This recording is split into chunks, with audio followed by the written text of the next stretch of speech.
the all important record button, and bam, I love it when I see that. Kind of just works out. Good morning, everyone. It is Thursday, and you know what that means. It is Trending Thursday. What's trending with you? By the way, you be the trendsetter. Do something different, right? Good morning. I am Carol Sue, aka live Naughty Bots, live from Pickle U, as you can see in the background, with you. Sisters. Hey, good morning, everyone. My name is Janice, aka Wellness Diva 5.0. It's a beautiful day in the Northeast here, and somebody we know is experiencing a puke of snow. And the only thing I have to worry about today is obviously giving my hairdresser a telephone call. So welcome. We are so excited to have on as our guest today, Helen Rose. Helen has quite the story, the gift of being present. So we're going to hop right on into it. Helen, welcome to the Two Sistas podcast. We're excited to have you on today. Awesome. Good morning, Two Sistas. So where I live, I have 3 mountains that we call Three Sisters. We don't call them sisters, but we could, I suppose. And the reference I was making to the snow before we got on, you said it's puking snow, and I thought that was hilarious. Yeah, it is. It's like, it's nice, but not on May long. So obviously we want to get right. We're going to jump right into your story. And I do apologize because I have a couple different screens going up with all your information on it. I love what you said in your bio.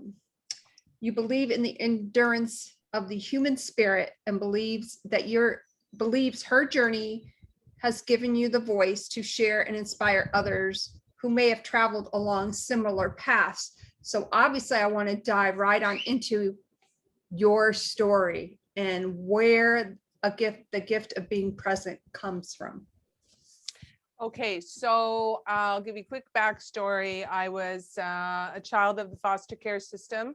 I was shuttled between my birth mother and 8 foster homes before I was 2.5 years old.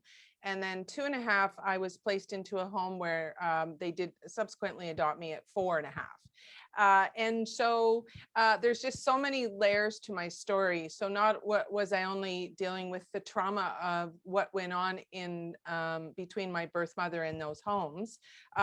Quick example, she went to visit me at one of the foster homes and kidnapped me for 6 weeks, and I guess had hitchhiked up northern Canada, you know, really through the middle of the night. And I guess I used to have like terrific nightmares about big trucks and stuff. So I was a little bit traumatized, I'm assuming, by the time I was 2.5. And so then I went into a home where I think their expectations were different than what they were given.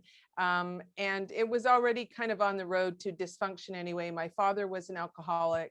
My mother was, it was funny, when I was researching the book, she was 46 years old, and she ended up with 2 6-week-olds, an 18-month-old, and 2.5-year-old, May, French speaking only.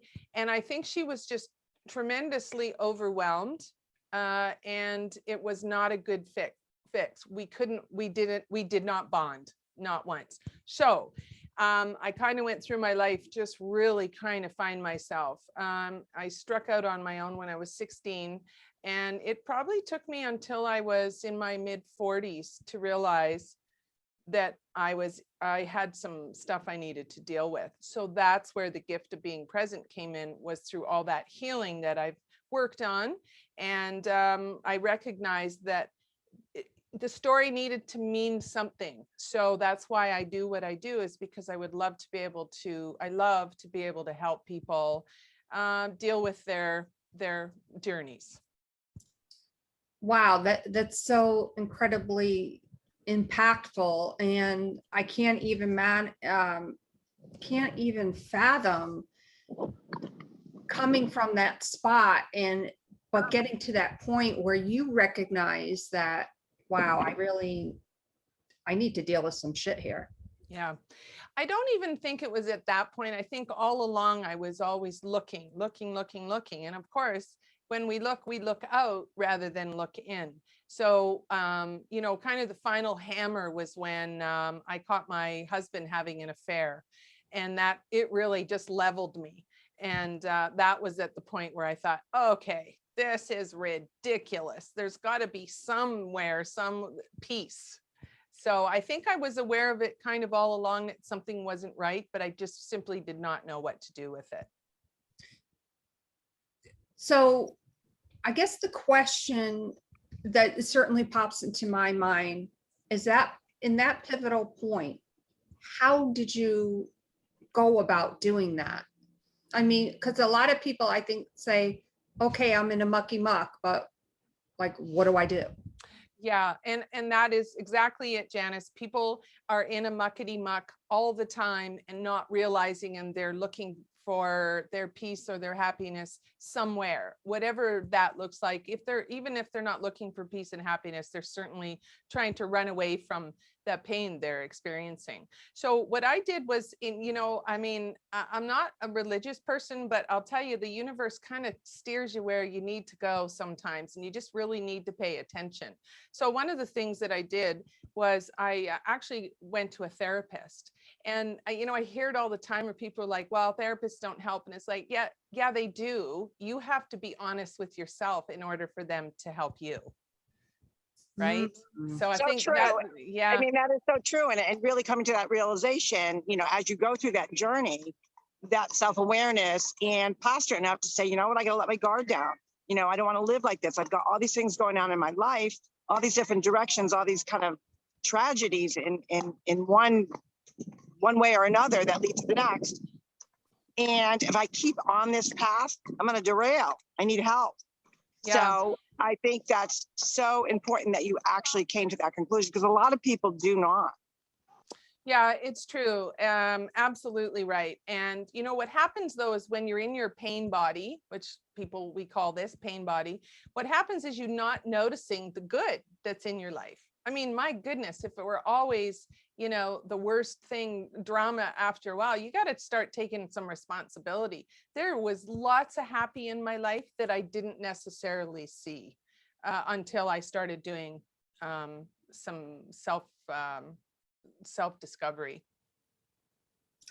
And that's really an important aspect of that journey, because perhaps obviously it led you to where you are now, but I'm sure the discovery path of that in itself was therapeutic, and you're wanting to the business that you're in now of helping coaching others through perhaps similar journeys or a different journey, but the same type of emotional impact. Yeah. And it's really important to know that we all have those emotions. And it's easy to pick the low-hanging fruit of glad, sad, mad, happy, but underneath all of there is something. And so if you can get to that something, whatever the thing is where you're feeling fearful of something, is really look and discover what it is you're really scared of, or you're afraid of, or all of that. And, once you start doing that and you're getting really in tune with your own emotions, it's just so freeing. It doesn't mean that you don't feel those things. What it means is that you can control how you react to those things. Not easy work. Right. And I think one of the paramount pieces to all of this, and I think for anyone that doesn't even go through a tragedy or multiple tragedies, just as you did, the point being that we are super, once we realize we're never really in control in the sense of, the outside world, but the two things that we are in control is actions and how we react. And that really comes into a place of being, as you touched upon, being in the present and really understanding, where you're at, embrace it, love it, get the help, and own it to a certain degree. But you've got to peel, like we're an onion, you got to peel all those layers of just different things that happen to not only, our mindset, but our physical being. It really deters the humanness of a person when they go through so many heartaches. Yeah. And, to your point about being in control, we really are only in control of what's standing in front of us. We're not in control of other people. We're not in control how other people think about us, or really. I went to Al-Anon, which is the support group for families of alcoholics. And I did that when I was 50 years old. You did too, Carol Sue? Yeah. And so Yes, I did that. I have a son. I have a son that's in recovery. And, part of that journey for me to really understand the whole picture and really the whole disease was to, participate. And I think a lot of people, regardless of whether it's recovery, whether it's depression, whether it's tragedies, abuse, whatever it may be, the real key piece in my mind is that the people that you love and support get involved in such a way so you can understand more, so you can be more, not only just that support, but understand things and be more helpful and mindful of different things. Because there's, I'm sure, a lot of triggers, as I'm sure you have as well. Oh, absolutely. And one of the things is when I always tell people is when you find yourself in a situation that you don't know what to do, instead of trying to take control of it and change it, is let it go. It always comes back to you. The answer will always come back to you. Just let it go. You don't need to control.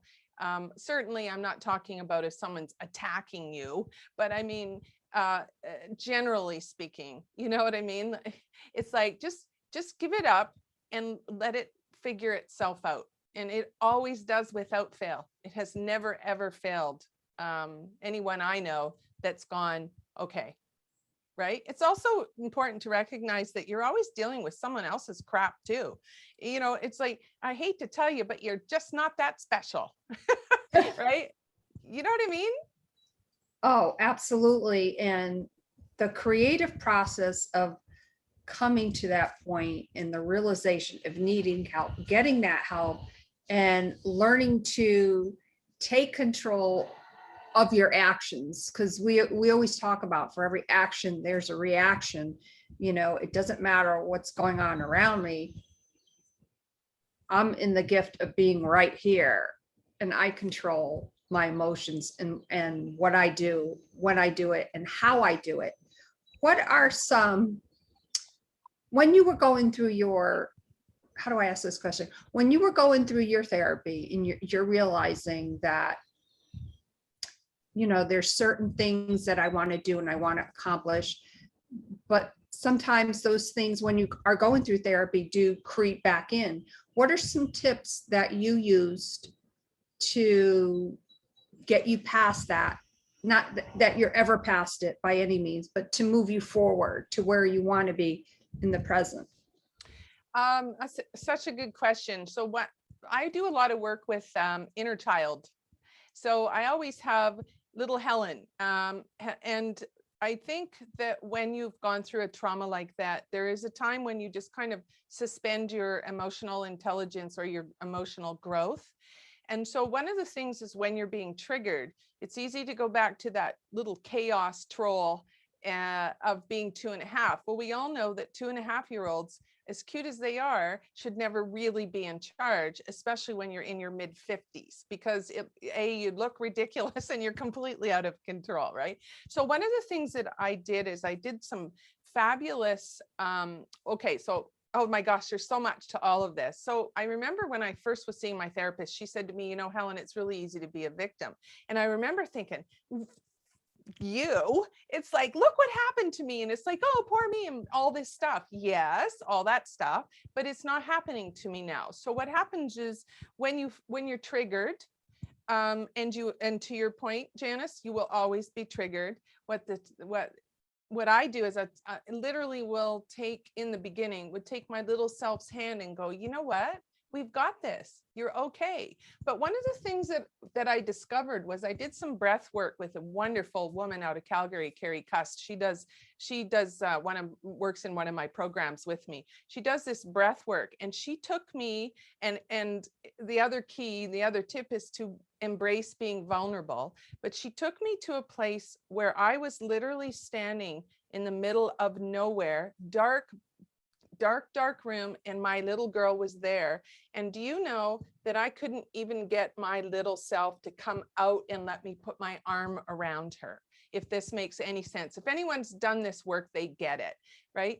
And so it hit me like just boom, was she didn't even trust me. And so that equals I didn't even trust me in any decision. I still struggle with it today.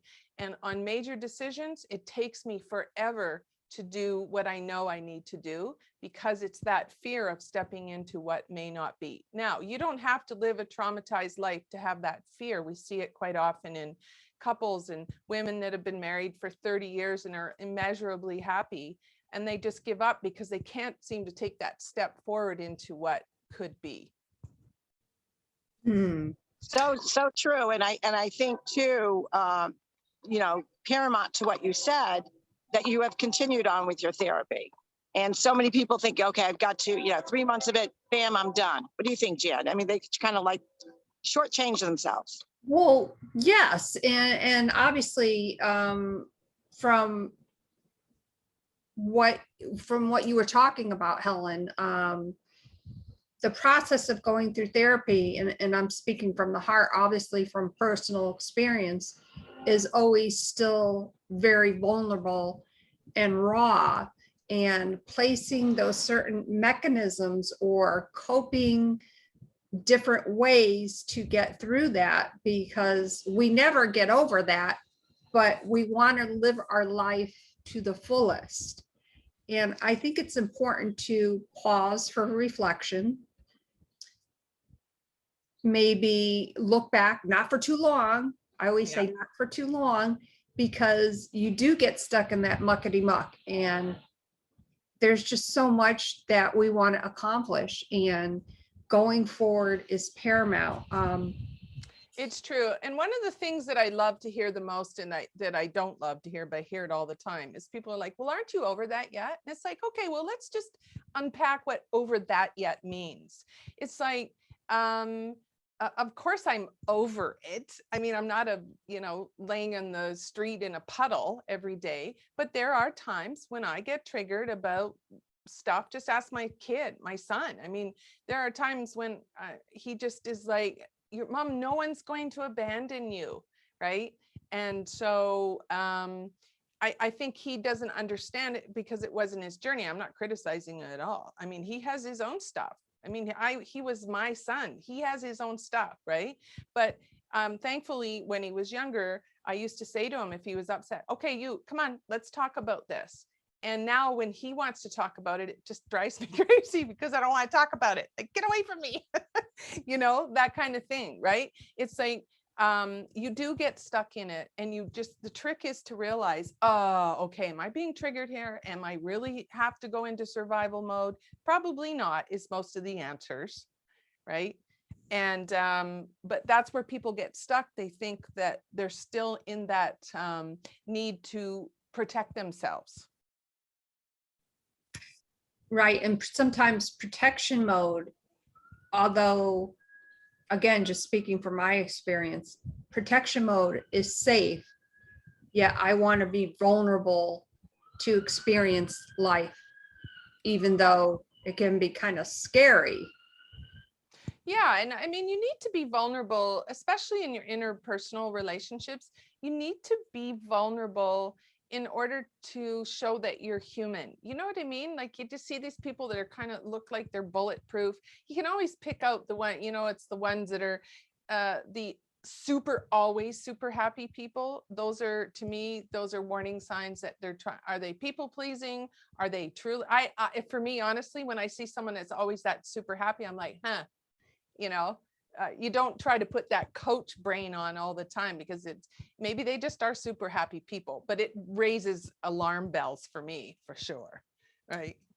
And you brought up a really good point about being happy, because for instance, whenever Pharrell Williams song, Because I'm Happy, and it typically comes out when I'm kickboxing. I have my kickboxing little studio on the other side of the house, and I'm just like, okay, and I'm kicking the bag and I'm punching it, and it makes you feel so good. Carol Sue, obviously, because we're happy, right? And you're happy is when you're on the pickleball court, I am. I'm literally here live. We got people playing in the background, and that's one of the things that I absolutely love about our Two Sisters podcast is it travels with me. It goes wherever I am.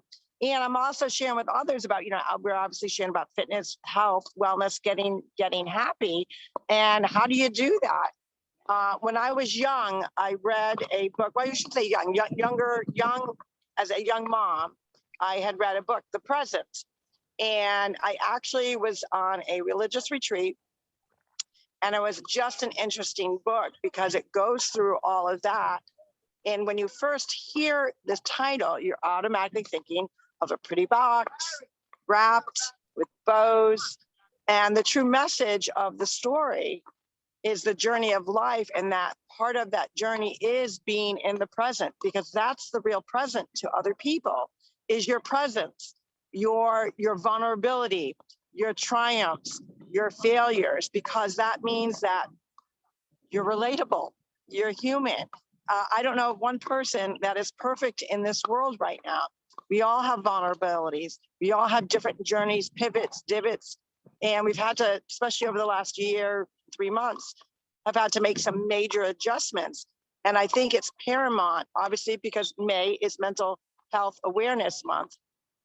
But I think what's also paramount is really talking about it and making sure that the stigma of these tragedies and seeking help and getting therapy and being in the present moment, good, bad, or indifferent, are part of the journey, and it's okay. And I think this last year and 3 months has really brought to light those that really need that weekly or daily comfort, that need that therapy, that need to reach out, because what we went through really shine the light on how many people have just layers. They're just this onion, layers of tragic things that happen in their life or journeys.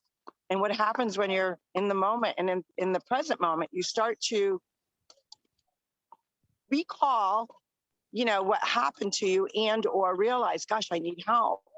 And when you're in that moment, in that present moment, that's when you say, you know what, I've got to embrace it, but I also can't do this alone. And I think that's also a key piece to being in the present and saying, you know what, it's okay. I cannot do this alone. I need help. I need that comfort. I need that touch. I need that hug to tell me it's going to be okay. And then, kind of release it. But it's a journey. It's a whole process for sure. Yeah, absolutely. One of the things I do in one of my workshops is I have a box. So what we do is we go back, and to Janice's point earlier, you can go back, but please don't stay there because you're actually going forward. I heard that somewhere. I thought it was brilliant. But one of the things that we do at this little box is we put in all the experiences, and it doesn't have to be the most horrible. And so what happens though, it becomes you become aware of what you've grieved, which is also the thing I talk about the most, is grief. And so when you've recognized that it was really painful, it almost gives you permission to be mad, glad, sad, happy, whatever. So do it, wallow in poo for a while, and then pick yourself up and let's go. And stop comparing your grief to someone else's. I think that's what we do. Yes. When you said that, I was like, I felt that, because whenever you go through something that's very traumatic, like you said, like when you were referring to happy people, sometimes there's a facade behind that. Mm-hmm. And when I finally realized that I could no longer hold up that facade, sometimes it takes others. It took me a very long time to get to that realization, but I'm looking back now momentarily, but with gratitude that there were certain things that I had to go through to get to that point. Absolutely. And the piece about gratitude, the other G word, is grief, gift, and gratitude. The last thing you should do if someone is standing in their pain and they're grieving at that moment for whatever it is, whether you understand it or not, you have to respect it. But it's not the time to go, okay, so here's my example. So it's like, oh my gosh, I have the most beautiful family, my son, my daughter-in-law, my grandchildren. I have amazing network of friends. I live my dream life. I really do. I love my life, right? But in my moments of when I'm really dealing with the crap that keeps, popping up every once in a while, the worst thing you can do is say to someone, oh, well, look what you have. Because it's not about that. It's about slogging through that mud to get to the point where you're not carrying it in here. Yes, I'm grateful for what I have, but you need to honor your grief and you need to honor your emotions. This is the problem people have, is they don't, and we don't honor others' emotions as well. Whether we understand, the thing that I talk about a lot too is grief, is when someone loses a pet. It drives me crazy when people go, well, it was just a dog. Well, you know what? Some people's dogs are their lifeline. Some people have tremendous love for their animals. And because you don't, or whatever, you're just trying to minimize it, you diminish that person's pain. And you know what happens? They shut down. And I think to your point earlier, Carol Sue, when you're saying with the last year and 3 months, people are just kind of in this mode of anticipatory grief. They don't know what their future is. I mean, I'm not saying embrace COVID, like we're all done. We all have COVID fatigue. We're done. I see Carol Sue's like waving to say. I'm like, bye-bye, Yeah. virus, like be gone. Yeah. But, and the thing is, it's not. So do you stand and there are some real big fears for sure for people's businesses. Domestic abuse has spiked, all of those things.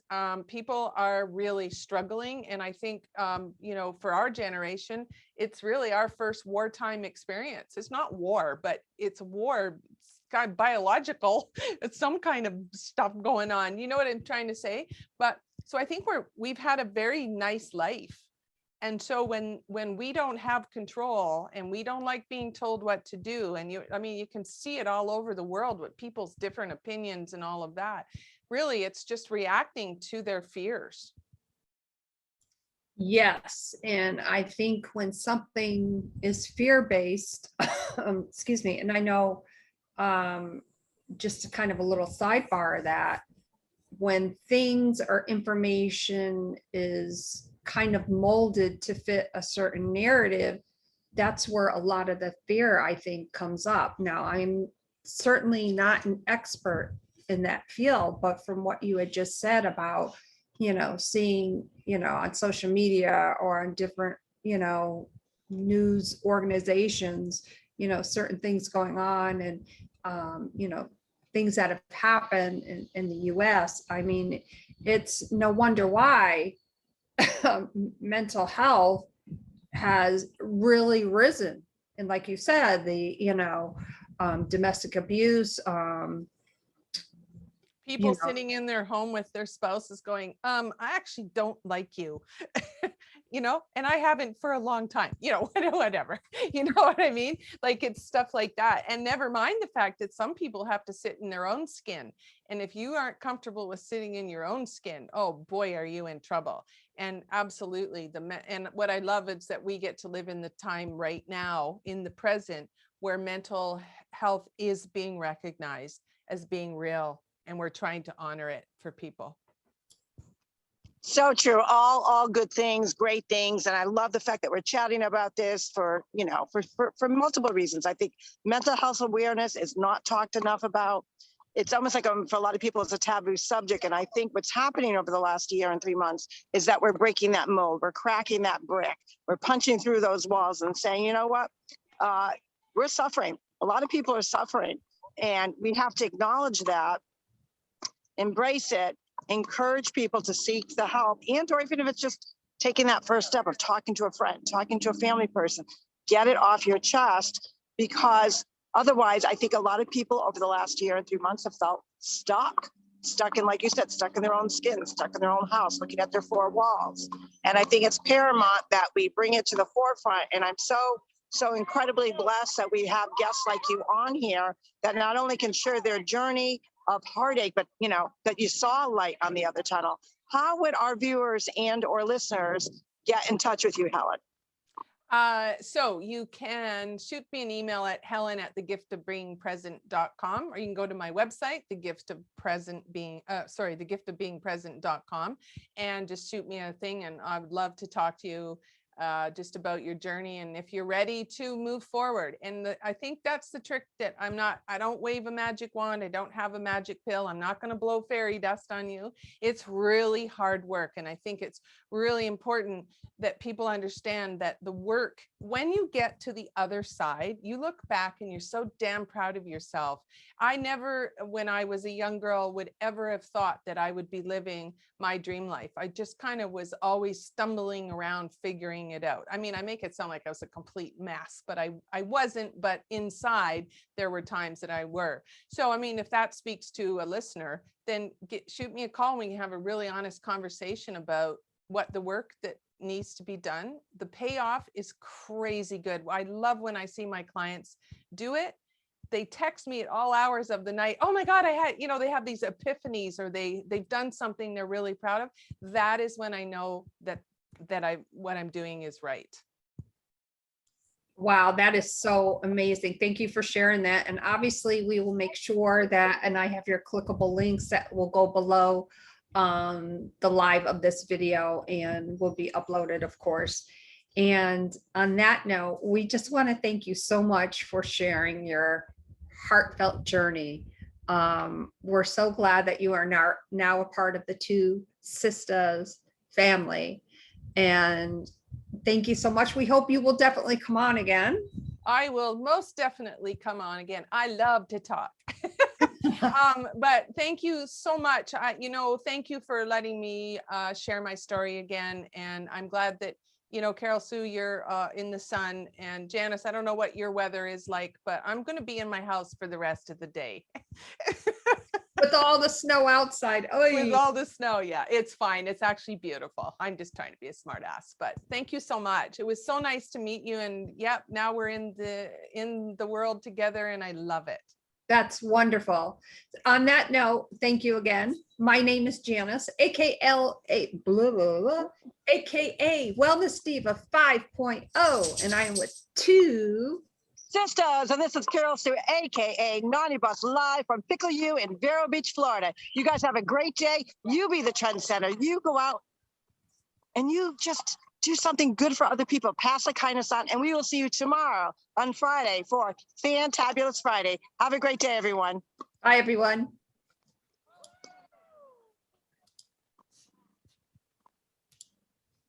I think